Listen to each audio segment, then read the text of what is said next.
For 400 years, Vharos Pit existed for one purpose: humiliation before execution. Entire species were thrown into this arena to die while the Kharan Empire watched from above like gods. But today, something impossible is about to happen. Because the next prisoner entering the pit is not a soldier, not a conqueror, not even a rebel. He is a human medic named Elias Vale, and instead of fighting for survival, he is about to commit the one act the Empire fears more than violence itself: mercy. The arena was built for death, and every species in the Empire knew its name: Vharos Pit. It hung beneath the capital world like a black moon, chained to the planet by 6 orbital elevators and surrounded by viewing stations large enough to hold 10 million spectators. Its outer shell was made from the melted armor of conquered fleets. Its inner walls were carved with the names of species that had begged, fought, cursed, and died beneath imperial law. To the Karun Empire, Vharos Pit was not cruelty. It was tradition. A defeated enemy was not simply executed. That was too quick, too empty, too forgettable. The Empire believed death required audience. It required ritual. It required a final demonstration that resistance had consequences. So prisoners were placed inside the arena. Weapons were released. Predators were awakened. And the Empire watched. The strong died loudly. The weak died quickly. The memorable died last. For 4 centuries, Vharos Pit had never failed to entertain. Then they brought in the human medic. His name was Elias Vale. He was not a general, not a captain, not a decorated shock trooper from one of humanity's famous Death World battalions. He did not arrive wearing power armor or carrying a weapon. His wrists were bound in magnetic cuffs. His face was bruised from interrogation. His left sleeve was torn, revealing dried blood and a medical patch half-burned against his skin. The guards shoved him through the gate at dawn cycle. He stumbled once, caught himself, and looked around. The arena floor stretched for kilometers, a wasteland of red sand, broken stone, rusted barricades, and old bones half buried beneath dust. Above him, the walls rose so high they disappeared into artificial clouds. Screens the size of cities projected his face to the viewers. The crowd reacted with disappointment. A human. One human. And not even a soldier.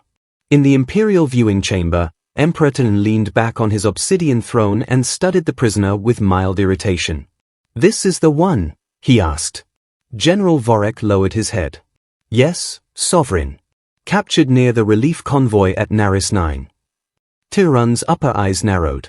The convoy that entered a restricted war zone. The same. Human military. Medical corps. The Emperor's mandibles twitched. A healer. The word moved through the chamber like an insult. Below, Elias Vale stood alone in the red sand while drones circled overhead. He heard the roar of alien spectators through translation speakers, though most of the words blurred into noise. He understood enough. Weak. Small. Waste. Coward. He ignored them. His attention was on the arena floor. Not the cameras. Not the weapons rack rising from the sand 30 meters away. Not the armored predator cages opening along the far wall. He was looking at the bodies. Not all dead. Some were moving. A scaled prisoner with one arm crushed beneath a fallen barricade. A winged female alien dragging herself through the sand, leaving a dark trail behind her. 2 small insectoid soldiers curled beside a shattered water tank. A gray-skinned child-sized species trembling under a slab of broken metal, still breathing, barely visible. Elias's expression changed. The crowd missed it. Tirun did not. The Emperor leaned forward. On the arena floor, a weapon pillar rose fully from the sand. Blades, plasma lances, pulse pistols, shock spears, enough to give the human a chance to die dramatically. The announcer's voice thundered across the arena. Human Elias Vale. You have been granted the honor of final combat. Choose a weapon. Spill blood. Earn memory. The crowd roared. Elias looked at the weapon pillar. Then he looked back at the wounded prisoners. He moved. The spectators cheered, expecting him to run for a rifle. He did not. He ran to the crushed scaled prisoner. Confusion spread through the arena like spilled oil. Elias dropped to his knees beside the injured alien and pressed 2 fingers against the creature's throat, searching for a pulse. The scaled prisoner hissed weakly and tried to pull away. "Don't move," Elias said. The translator drones carried his words across the arena. The crowd fell quieter. Elias examined the crushed limb, ripped a strip from his own sleeve, and tightened it above the wound. He looked around, spotted a broken support rod, grabbed it, and used it as a brace. His hands moved fast. Controlled. Practiced. The scaled alien stared at him. "You are human," it rasped. "Unfortunately," Elias said. "Hold still."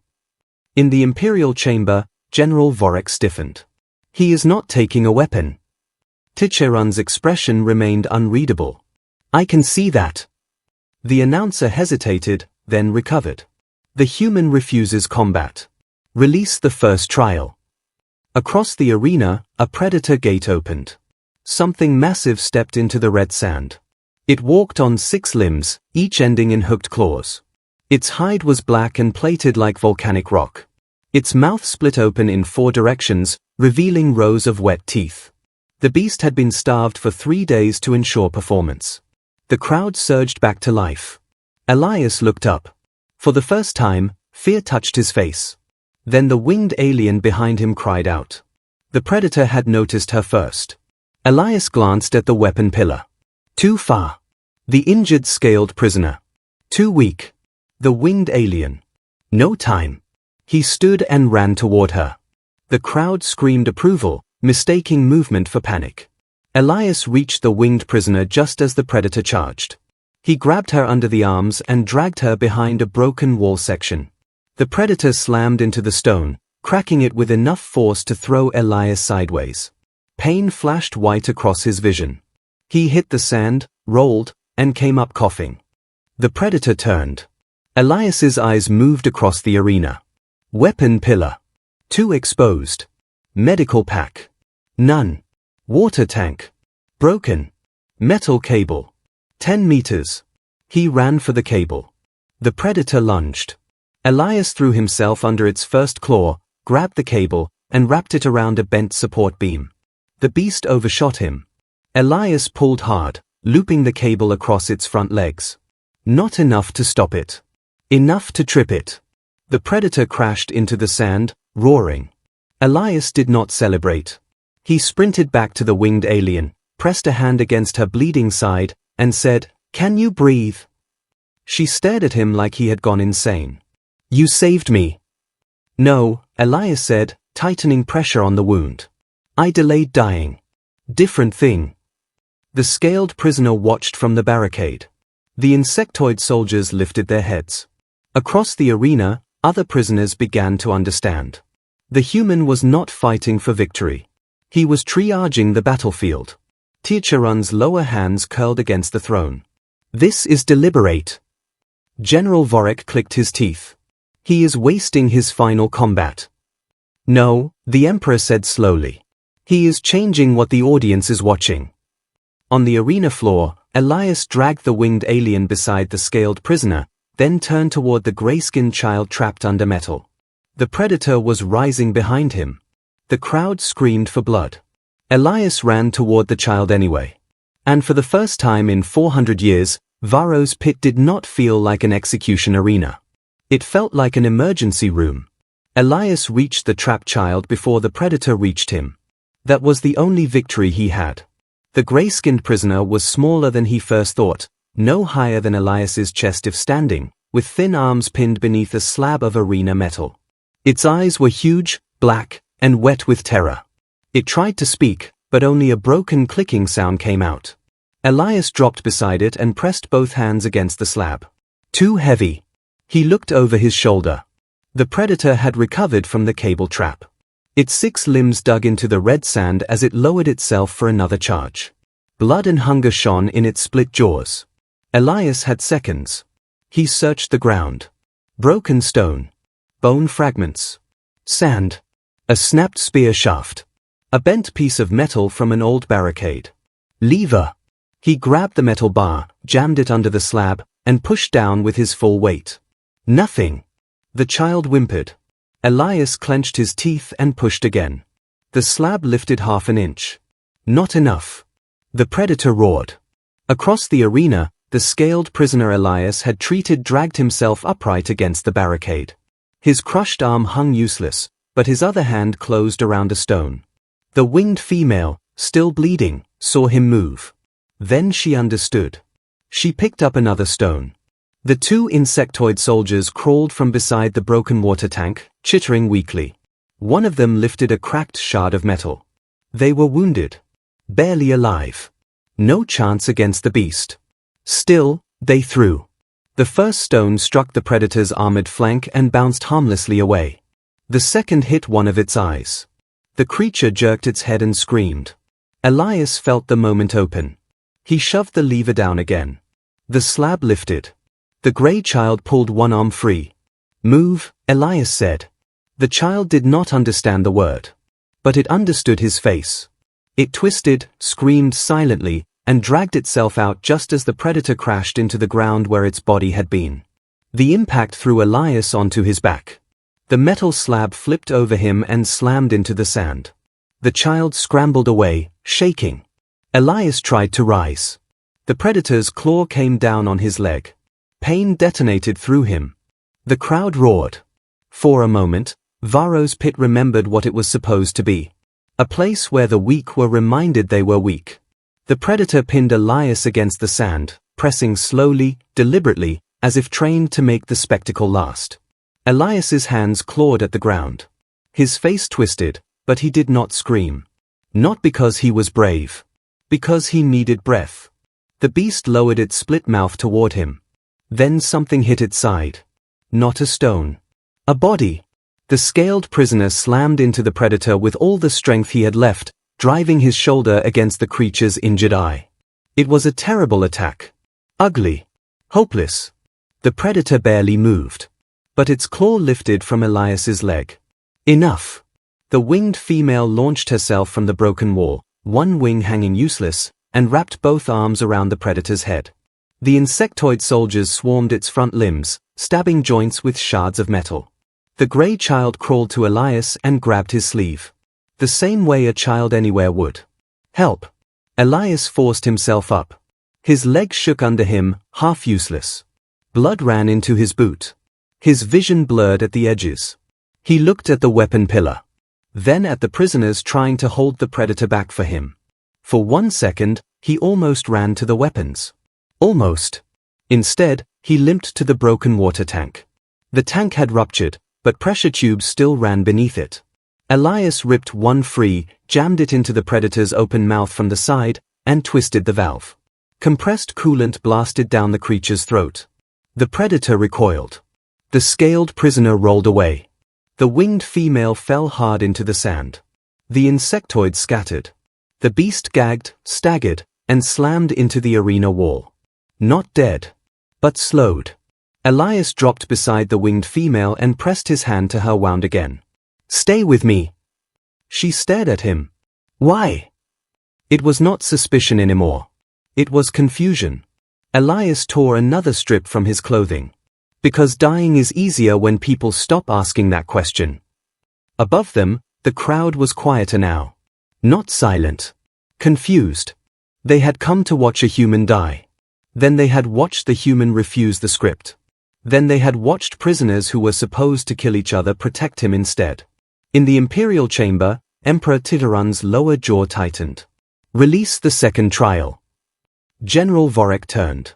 Sovereign, the first predator is still alive. I said release the second. Vorek hesitated only once. Then he gave the order. Across the arena, 6 more gates opened. The crowd found its voice again. From the darkness beneath the walls, shapes emerged. Not one predator this time. 6. Smaller than the first, faster, low to the ground, with narrow skulls and razor tails. Pack hunters. Elias saw them and went still. The prisoners saw them too. Fear returned. Real fear. Not of death alone. Of being outnumbered. The scaled prisoner gripped his useless arm. The insectoids backed toward each other. The winged female tried to stand and failed. The grey child hid behind Elias's injured leg. The weapon pillar remained 30 meters away. This time, Elias looked at it longer. Turan leaned forward, satisfied. There, he murmured. Now the healer must choose. The arena understood the choice. Run for weapons and leave the wounded. Or stay with the wounded and die. Elias looked at the pack hunters spreading across the sand. Then he looked at the wounded behind him. He exhaled. Not heroically. Almost angrily. As if the universe had made a stupid demand and expected him to respect it. He limped away from the weapon pillar. The crowd murmured. Elias dragged the broken slab into position, then pointed at the scaled prisoner. You. Brace this. The scaled alien stared. What? Elias pointed harder. The alien understood and pulled himself against the slab. Elias pointed to the insectoids, then to the sand around them. Dig. They clicked in confusion. He mimed scooping. They began digging. He pointed at the winged female. Can you make noise? Her eyes narrowed. My voice works. Good. When they rush, scream left. She stared. That is your plan. No, Elias said, picking up the pressure hose and wrapping it around his arm. That is the part of the plan that makes them think we have won. The grey child looked up at him. Elias glanced down. Then, despite the blood and the roaring crowd and the 6 predators closing in, he gave the child the smallest smile he could manage. Stay behind me. The child did. And around them, the wounded prisoners formed the ugliest defensive line Vharos Pit had ever seen. A crushed soldier. A bleeding flyer. 2 half-starved insectoids. A terrified child. And 1 human medic with no weapon. The pack hunters charged. Elias raised the broken hose like a blade. Above them, the Empire watched. And for the first time, some of them were no longer cheering. At this point, Elias Vale already broken the arena without firing a single shot. He ignored the weapon pillar, saved wounded aliens who supposed to be enemies, protected a terrified child named Luma, and somehow turned condemned prisoners into a defensive line. Kor, Vila, Tik, and Droon are no longer fighting to survive individually. They are fighting to protect each other. And now the Empire's audience is starting to realize something terrifying. The human medic is changing the meaning of the arena itself. But the real nightmare hasn't begun yet. The pack hunters crossed the arena like knives thrown by a cruel god. They did not charge in a straight line. They spread, curved, and circled through the red sand with the perfect hunger of creatures bred for spectacle. 1 went wide left. 2 came low through the center. Another climbed over a broken barricade. The last 2 slowed behind the others, waiting for someone wounded to panic and separate. Elias saw the pattern too late to stop it. But not too late to use it. He slammed the pressure hose against the metal slab. Once. Twice. 3 times. The sound cracked across the arena. The insectoids looked up from the shallow trench they had scraped into the sand. The scaled prisoner braced his shoulder harder against the slab. The winged female swallowed pain and lifted her head. Now? She asked. Elias watched the lead predator lower itself. Not yet. The first beast leapt. Now. The winged prisoner screamed left. It was not a human scream. It was sharper, higher, almost painful, a sound built for open skies and long distances. The pack hunters reacted instantly. Their heads snapped toward the sound. For half a second, every predator shifted attention left. Elias moved right. He yanked the pressure hose tight across the shallow trench. The lead hunter's front legs hit the hidden dip. Its weight dropped. Its chest slammed into the hose. Elias pulled with everything he had. The predator flipped hard into the slab. The scaled prisoner roared and shoved. The slab tipped forward and crushed the beast beneath its edge. Not dead, but trapped. The crowd made a sound Elias had not heard before. Not cheering. Not disappointment. Surprise. The second hunter hit him from the side. Pain tore through his ribs as its shoulder drove him into the sand. Its razor tail slashed across his back. Elias rolled under it, grabbed a shard of broken armor, and jammed it into the soft joint behind its front limb. The beast shrieked. One insectoid soldier jumped onto its neck and stabbed again. The other threw sand into its eyes. The grey child, shaking so hard its arms barely worked, crawled to Elias and pushed the pressure hose toward him. Elias grabbed it. Good, he gasped. The child froze. No one had praised it in the arena before. No one had looked at it like its hands mattered. Something changed in its face. Not courage. Not yet. But the beginning of it. The third predator came over the barricade. The winged female saw it first. Her wounded side opened again as she tried to stand. She failed, cursed in her own language, then grabbed the broken support rod Elias had used earlier. Human. Elias turned. She threw it. Badly. The rod spun end over end, missing Elias by inches, and landed near his hand. He snatched it up just as the predator lunged. The impact drove him backward. He shoved the rod sideways into its mouth. Jaws snapped shut around metal instead of his face. The predator pushed. Elias's boots carved lines through sand. His injured leg buckled.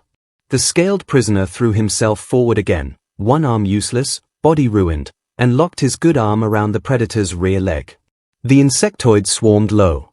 The winged female screamed again, not to misdirect this time, but to keep herself awake through pain. The defensive line held. Barely. In the Imperial viewing chamber, General Vharos watched with growing unease. They should have broken, he said. Emperor Tyran did not blink. Below, Elias twisted the rod, ripped it sideways, and sent the predator stumbling into the trench. The child kicked sand into its open mouth. One insectoid drove a shard into its eye. The beast collapsed. The crowd went quieter. Tyran's upper hands tightened on the throne. This is not combat, he said. Vharos lowered his head. No, sovereign. On the arena floor, Elias stood over the fallen predator, chest heaving, blood running down his back. The weapon pillar still stood untouched behind him, shining with blades and guns he had refused again and again. The announcer tried to regain control. Witness the human's desperation. Witness the dishonor of cowardice. He hides behind the wounded and calls it survival. The words rolled across the arena. For the first time, the crowd did not fully accept them. Because the cameras were showing everything. They showed Elias stepping between claws and prisoners. They showed the wounded fighting because he had first fought for them. They showed enemies forming a line where there had only been victims. And somewhere in the upper civilian tiers, an imperial child asked its parent why the human was protecting prisoners from species that were supposed to hate him. The parent did not answer. The remaining pack hunters hesitated. Predators were trained to attack fear. But the group in front of them was no longer behaving like prey. Elias saw the hesitation and knew it would not last. He limped to the crushed scaled prisoner and checked the tourniquet. The alien stared at him. You should have taken the gun. Probably. You may still die. Probably. Then why do this? Elias looked at the child behind him, the insectoids bleeding into the sand, the winged female struggling to breathe. Because if I die with a gun in my hand and all of you dead behind me, I didn't win anything. The scaled prisoner stared for a long moment. Then he bowed his head. My name is Kor. Elias tightened the brace on his broken arm. Elias. The winged female gave a weak laugh. Since we are apparently making introductions before being eaten, I am Viella. The two insectoids clicked together. The translator drone struggled, then produced, twin unit designation, tick and run. The grey child whispered something too soft for the drone to catch. Elias looked down gently. And you? The child hesitated. Luma. Elias nodded once. Good. Now nobody dies nameless. That sentence reached every speaker in Vharos Pit. 10 million spectators heard it. Good. Now nobody dies nameless. For 400 years, the Empire had built its arena on the opposite belief. Prisoners were numbers. Species were trophies. Death was entertainment once identity was stripped away. The human had restored names in the middle of the killing floor. Tirun felt the shift before the analysts did. The crowd was still watching, but not with the same hunger. Mute his translator, the emperor ordered. Vorek turned. Sovereign? Now! The announcer's system cut Elias's voice from the arena feed. On the sand, Elias did not notice immediately. He was too busy watching the 3 remaining pack hunters regroup near the far wall. Then a new sound rose from the prisoner gates. Metal striking metal. Elias looked toward the shadows. More prisoners were there. Not released yet. Not armed. Not safe. Dozens of them watched from behind energy bars, species from conquered worlds waiting for their turn to die. Some were injured. Some were starving. Some had already given up before Elias entered the pit. Now they were hitting the bars. Slowly at first. Then together. The rhythm spread through the gates. Kor heard it and lifted his head. Vharos smiled through blood. Tick and Run began clicking their blades against stone in the same pattern. Luma picked up a small piece of metal and tapped it against the slab. Elias understood last. They were not cheering. They were answering. The 3 remaining pack hunters charged again. But this time, the wounded line did not stand alone. Every prisoner behind the gate struck the bars in rhythm, louder and louder, until the sound filled Vharos Pit like a heartbeat made of chains. Elias raised the broken rod. Kor braced the slab. Vharos filled her lungs. The twins lowered themselves into attack position. Luma stood behind them, small and shaking, but standing. And across the Empire's sacred arena, the first rebellion began as a medical emergency. The rhythm of chains spread through Vharos Pit like a disease the Empire had no law against. At first, it came only from the nearest prisoner gates. Metal against metal. Slow. Uneven. Defiant. Then the next gate answered. Then another. Then another. Within moments, dozens of locked holding cells around the arena wall were beating the same pattern into the air.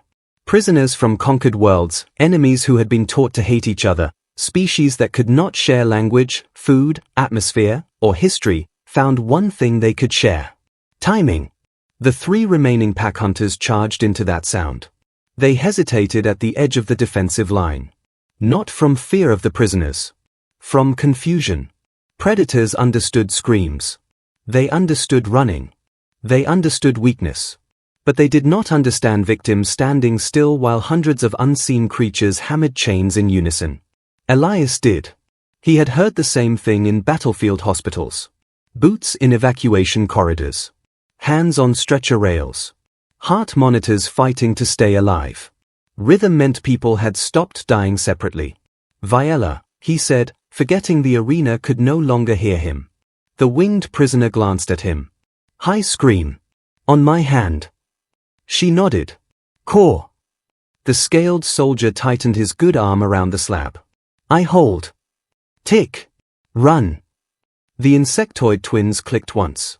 They did not need translation. Luma, Elias said. The small grey child looked up. Stay behind Kor. Luma swallowed and moved. The first hunter lunged. Elias raised his hand. Vharos screamed. The sound cut across the chain rhythm like a blade. The predator flinched left. Kor shoved the slab right.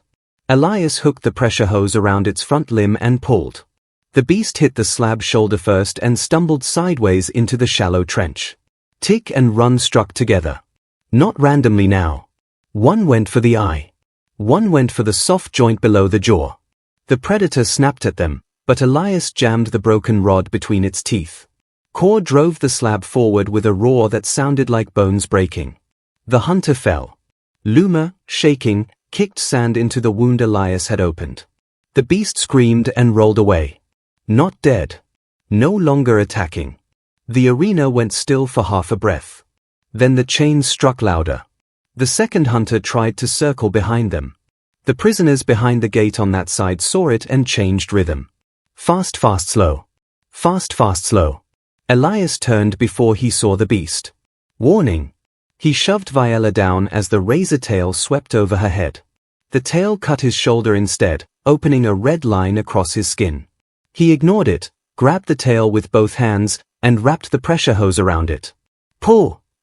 Kor, the twins, and even Luma grabbed the hose. They pulled together. The hunter's own momentum spun it off balance. It crashed into the barricade, and Vharos drove the support rod into the side of its neck with a scream that became rage halfway through. The beast collapsed. The third hunter stopped. It looked at the wounded group. Then at the gates. Then at the two fallen predators.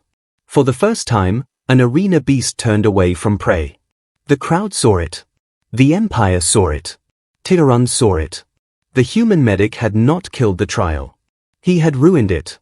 General Vharos' voice was low. Sovereign, the audience is changing. On the viewing walls, millions of spectators were no longer leaning forward with hunger.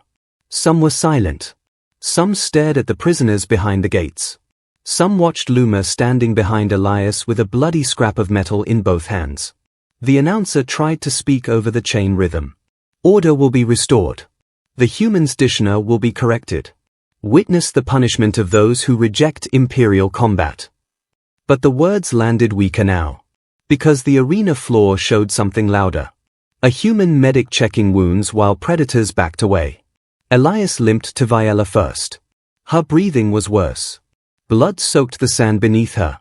He pressed 2 fingers near her throat, then looked around with sharp frustration. I need a sealant. Bandage. Heat foam. Anything. Kor dragged himself toward the fallen weapon pillar. Elias snapped his head up. Do not move that arm. Kor ignored him.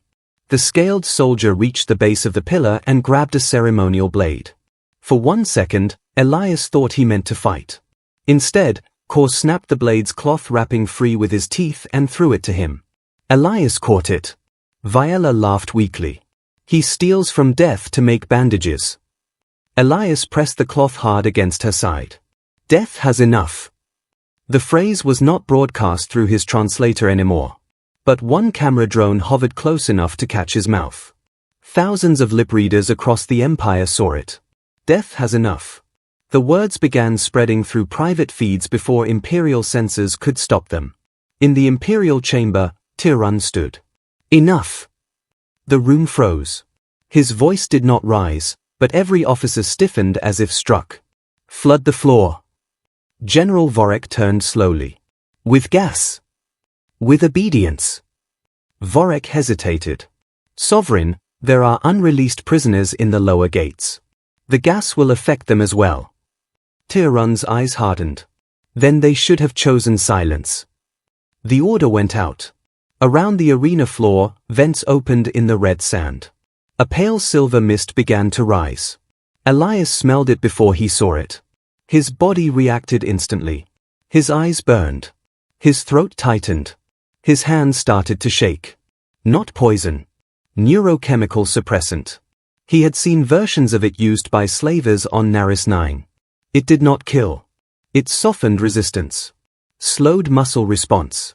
Drowned panic and courage together until prisoners became quiet enough to move. Kor's head dipped. Vharos' eyes unfocused. Tick and Run staggered. Luma coughed and fell to one knee. No, Elias said. He looked up at the vents. Too many. No masks. No sealed room. No medicine. Only open arena. For the first time since entering Vharos Pit, Elias had no immediate solution. The chain rhythm faltered. Tyran watched from above, satisfaction returning to his face. There, he said. All things kneel eventually. On the floor, Elias pulled Luma close and covered her mouth with his torn sleeve. It would not be enough. He knew that. But his hands did it anyway. Kor tried to stand and collapsed. Vharos reached for Elias, missed, and fell against the slab. The prisoners behind the gate struck the bars weaker now, rhythm dissolving into scattered noise. The arena was becoming quiet again. Then one gate opened. Not all of them. One.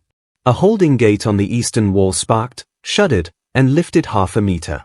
A massive 4-armed prisoner crawled beneath it, dragging broken chains behind him.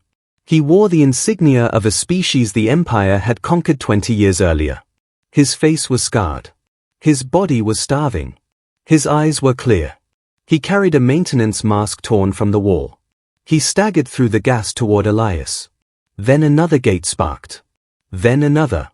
Inside the control chamber below the arena, an Imperial technician stared at her console with both hands trembling. She was young. Too young to remember the first conquests. Old enough to understand what she had watched. Her supervisor shouted at her. "What are you doing?" She did not answer. She opened another prisoner gate. Then another. Then another. Across Vharos Pit, the Empire's victims began crawling out of their cages. Not to escape. Not yet. They moved through the gas toward the wounded. One carried a mask. One carried cloth. One carried water. One carried nothing but hands.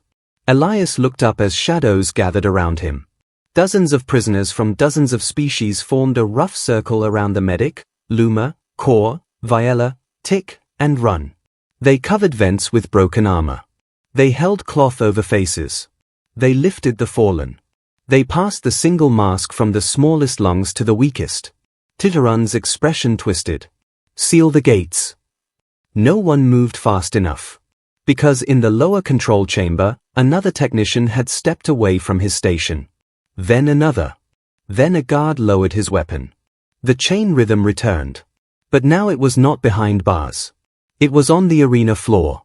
Hundreds of prisoners striking metal, stone, armor, and bone together.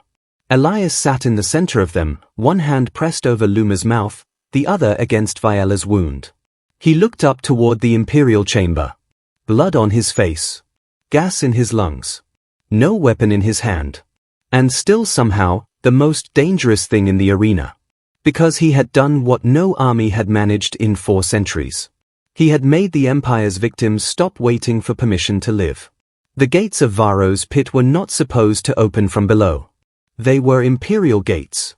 Sacred gates. Punishment gates. Every mechanism had been designed to remind prisoners that choice belonged only to the Empire. The condemned entered when commanded. They fought when commanded. They died when commanded. Even the sand beneath their feet could be moved, burned, frozen, or flooded by Imperial will. But now the gates were opening one by one. Not because the Empire had allowed it. Because the Empire had been watched too closely by its own people. In the lower control chamber, Technician Sava stood frozen before her console as warnings screamed across every panel. Unauthorized gate release. Arena protocol failure. Prisoner containment breach. Imperial chain command compromised. Her supervisor lay against the wall, unconscious but breathing. She had struck him with a maintenance tool when he reached for the override. She had not meant to hit him that hard. She had not meant to rebel at all. 10 minutes ago, she had only been an arena systems assistant, 3rd rank, responsible for pressure valves, emergency screens, and spectator feed backups.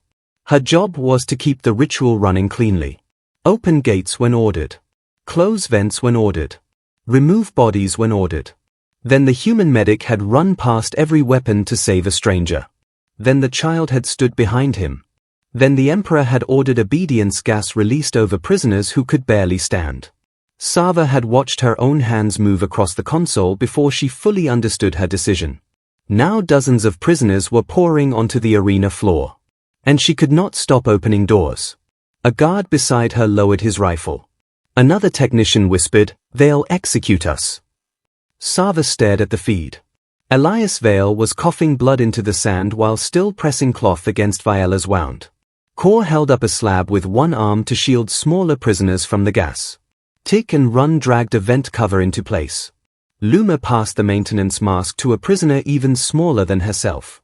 Sava's throat tightened. Then at least we'll be executed for something real. She opened another gate. Above them, Emperor Ticherun's voice cut across the control channel. "Seal the arena." No one moved. His voice sharpened. "Seal it now." General Vorek stepped forward in the Imperial chamber, face tense. "Sovereign, lower control is not responding." Ticherun turned toward him slowly. "Then burn lower control." The chamber went silent. Vorek stared at him. For the first time in his life, the general hesitated in front of the throne. "Sovereign, our own personnel are inside." Ticherun's upper eyes narrowed. "They failed obedience." That answer did something no enemy speech had ever done. It made the Imperial officers look at each other. Not openly. Not bravely. Just enough. In Vharos Pit, the gas thickened. The prisoners had formed a living wall around the wounded, but their bodies were not filters. One by one, they began to stagger.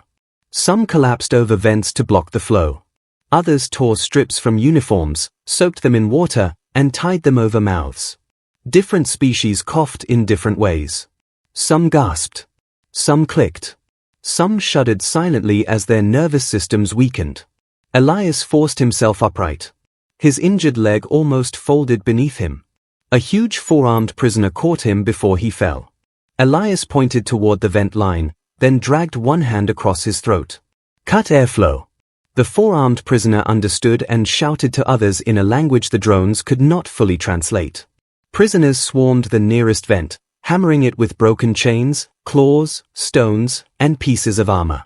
The vent cracked. Gas hissed harder. Elias shook his head. Not break, he rasped. Seal. His translator was still muted to the arena, but the prisoners closest to him read his gesture. He grabbed wet cloth, shoved it into the vent gap, then pressed metal over it. The gas weakened. Understanding spread faster than speech. Across the arena, prisoners began sealing vents instead of smashing them. Cloth, sand, armor plates, bodies, broken shields, anything heavy enough to slow the flow. The mist still rose, but unevenly now. Thin in some places. Thick in others. Survivable if they moved the weakest carefully. Viola grabbed Elias's wrist. Stop working, she said. You are bleeding through everything. Elias looked down as if noticing his own body for the first time. Later. You keep saying that. It keeps being true. Kor limped beside them, carrying Luma against his good shoulder. The child's eyes were open but unfocused. She needs clean air, Kor said. Elias pointed toward the weapon pillar. Higher ground. Less gas. The irony was bitter enough that even Kor noticed. They moved toward the weapons. Not to arm themselves. To breathe. Around them, hundreds of prisoners shifted as one rough organism, carrying the wounded toward raised platforms, overturning barricades into shelters, ripping decorations from imperial monuments to make stretchers. The arena that had been designed to isolate victims now forced them close enough to help each other. And every camera still watched. Turan realized that too late. Cut the public feed, he ordered. A communications officer worked quickly. The arena broadcasts died across the Empire. For 3 seconds. Then returned.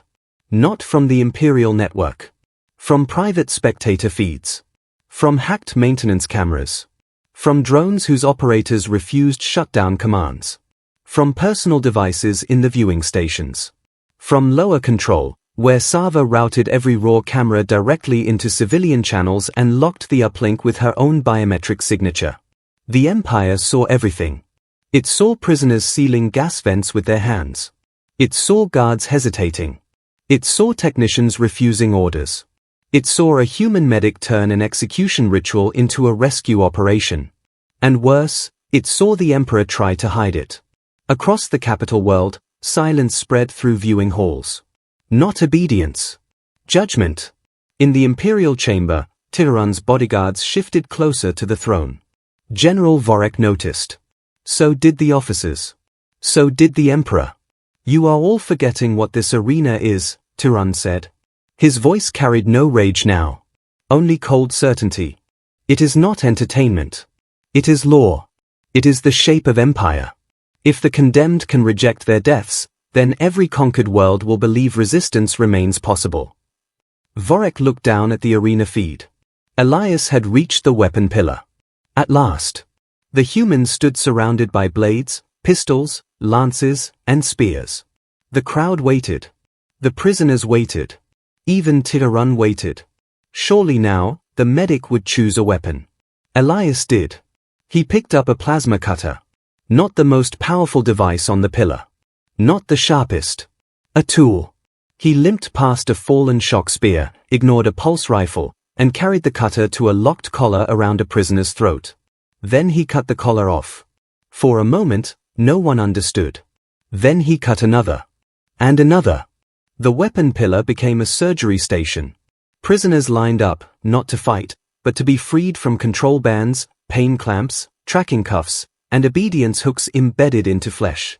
Elias worked with shaking hands, burning through metal millimeter by millimeter so he would not cut skin.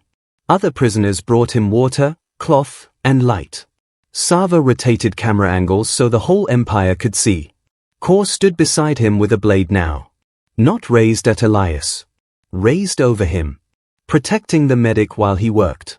Viella, pale and barely standing, took a shock spear and used it as a crutch. Tick and Run armed themselves with broken knives and guarded the children. The arena changed again. Not from emergency room to battlefield. From emergency room to revolution. This is the moment. Everything becomes irreversible.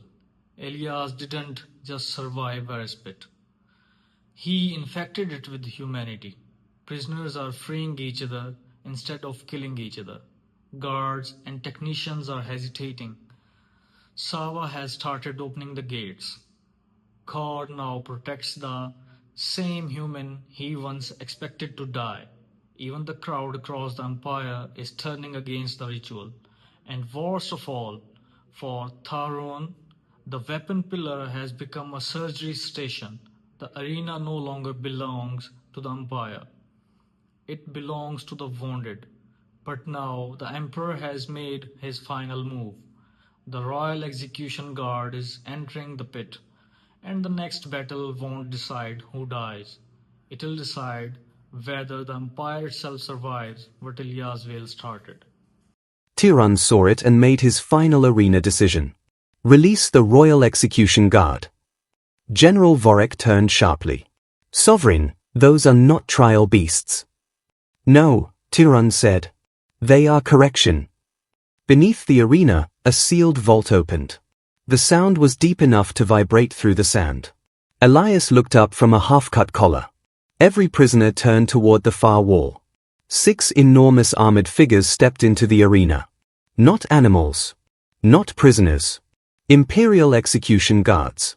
Each one wore black ceremonial armor, carried tower shields and long energy axes, and had been trained since birth for one purpose, end whatever the Empire pointed at.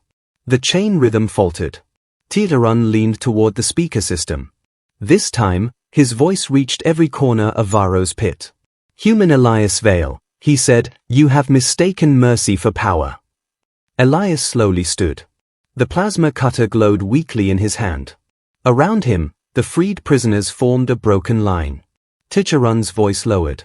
Let me correct you. The execution guards advanced.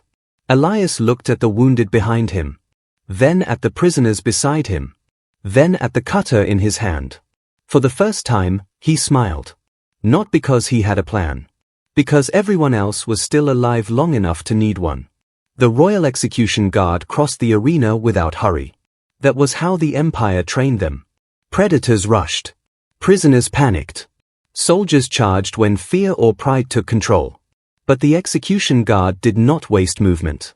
They advanced in a straight black line, tower shields locked, energy axes humming low enough to make the sand tremble beneath their feet. 6 figures.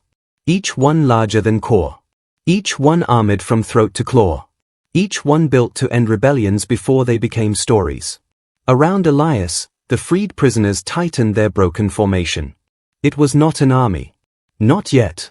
It was a wounded circle of half-starved captives, injured survivors, frightened children, and exhausted bodies that had spent too long being taught they were already dead. Some carried stolen blades. Some held broken chains. Some had no weapons at all. But no one stepped away. That mattered more than armor. Elias looked at the execution guard, then down at the plasma cutter in his hand. A tool. Not a sword. Not a gun. A tool meant to cut metal carefully without killing the body underneath. He almost laughed. Of course this was what he had. A medic's weapon. Tyrann's voice rolled over the arena. Last chance, human. Kneel, and I will let the smallest prisoners die quickly. The crowd heard it. The Empire heard it. The guards heard it. So did the prisoners. Elias looked up toward the Imperial chamber. His translator was still muted, but the camera drone hovered close to his face. He spoke anyway. Slowly. Clearly. So every lip reader watching could see. No. The word spread through private feeds before the announcers could stop it. No. One human word. Small. Enough. The first execution guard accelerated.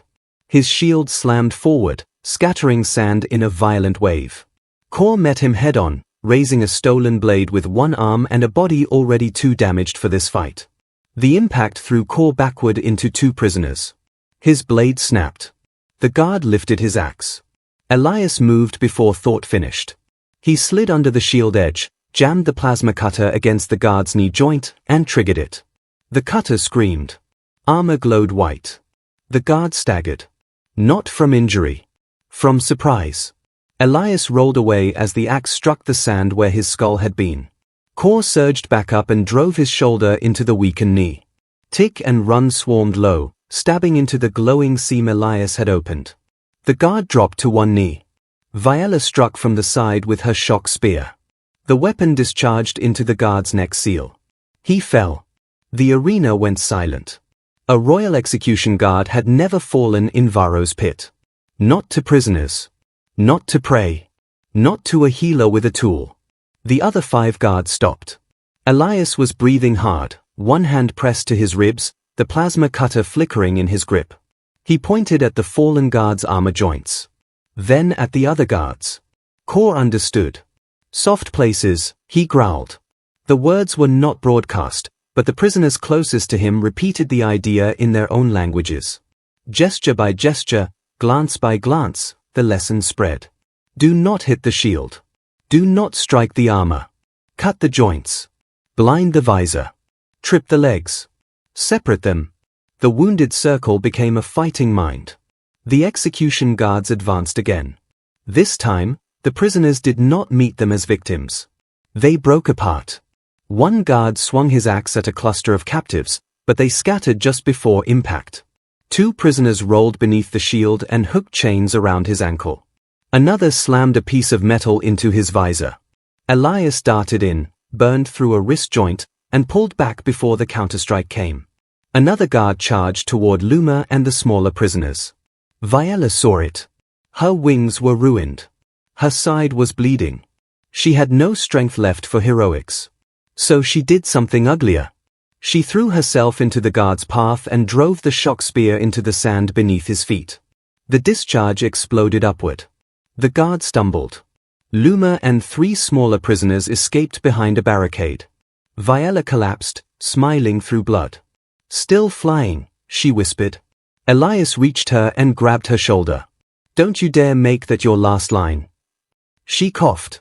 Then give me better material. He pressed cloth against her wound and looked around. Too many injuries. Too much blood. Too little time. But the arena was changing faster than the bodies were failing. More prisoners were cutting collars. More were pulling armor from fallen guards. More were protecting the wounded instead of rushing blindly at the enemy. This was not a mob. It was a hospital defending itself. And that made it terrifying. In the Imperial chamber, General Vharos stared at the feed. His face had gone pale. Sovereign, he said quietly, the execution guard is losing formation. Tierun did not answer. His eyes were fixed on Elias Vale. The Emperor had expected rage. All species eventually gave him rage. Rage was easy to display. Easy to condemn. Easy to crush. But this human did not offer rage. He offered organization. He turned fear into triage. Pain into placement. Mercy into structure. And every prisoner who touched that structure became harder to command. Below, the second execution guard fell when Kor and the 4-armed prisoner drove him into a sealed gas vent and Elias cut through his helmet lock. The third lost his axe when Tick and Run wrapped chains around the handle and 8 prisoners pulled together. The 4th backed away. Not far. 1 step. But the cameras caught it. The Empire saw an execution guard retreat from condemned prisoners. That image did more damage than any fleet bombardment. Across the viewing stations, spectators began standing. Some shouted for the guards. Some shouted for the prisoners. Some said nothing at all, because silence had become safer than admitting what their eyes believed. In the lower control room, Sava opened every remaining gate.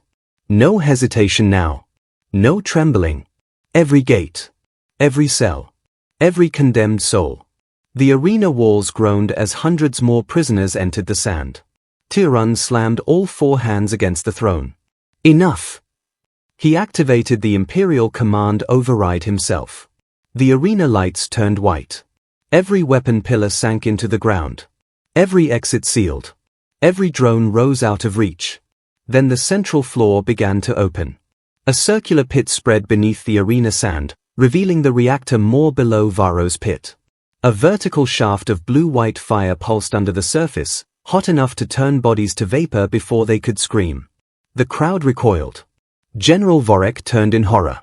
Sovereign, there are Imperial guards inside. Ticherun's face was cold. There are failures inside. The floor kept opening. Prisoners slipped on shifting sand. The wounded cried out. Luma nearly fell, but Kor caught her with his good arm. Viola dragged herself away from the widening edge. Tick and Run clung to a broken barricade as sand poured into the reactor shaft. Elias saw the truth. Tirun was not trying to win the arena anymore. He was trying to erase the evidence. The medic looked around at the prisoners. Hundreds of species. Hundreds of wounds. Hundreds of reasons this should have been impossible. He raised the plasma cutter. Not toward the guards. Toward the arena wall. Then he pointed at the structural support cables lining the lower barrier. Sava saw it from control. Her eyes widened. He wants the stabilizers. Another technician stared. If they cut those, the outer ring collapses. No, Sava said. It tilts. She understood then. Elias was not trying to stop the pit. He was trying to turn the arena itself into a ramp. Sava grabbed the emergency panel and redirected hydraulic pressure to the western supports. Help him, she said. Below, the first support cable dropped within reach. Elias burned through it. Kor severed the second with a stolen axe. Tick and Run cut the third by dragging the execution guard's blade across it together. Prisoners swarmed every cable they could reach. The arena screamed. Metal twisted. The western floor dropped. The eastern floor rose. The widening reactor pit tilted away from the prisoner mass, turning the smooth killing floor into a brutal slope toward the sealed Imperial Gate. The gate that led directly into the lower palace corridor. Tirun saw it. For the first time, real fear crossed his face. Elias Vale stood in the tilted arena, blooded, shaking, half-broken, surrounded by prisoners who had been sentenced to die for Imperial entertainment. He looked up at the Emperor. Then he looked at the gate. The prisoners understood. Not because he ordered them. Because he had spent the entire arena teaching them what it meant to move toward life. Kor lifted Luma onto his shoulder. Viola was carried by two strangers. Tick and Run helped drag the fallen. Sava unlocked the Imperial Gate from below. The door opened. And Vharos Pit, the Empire's sacred machine of death, finally spilled its victims into the palace. Not as corpses. As witnesses. Elias was the last to climb. He stopped at the threshold and looked back at the arena floor, at the broken weapons, dead beasts, fallen guards, sealed vents, cut collars, and blood-soaked sand. Then he turned away. Because death had enough. And the hospital was moving.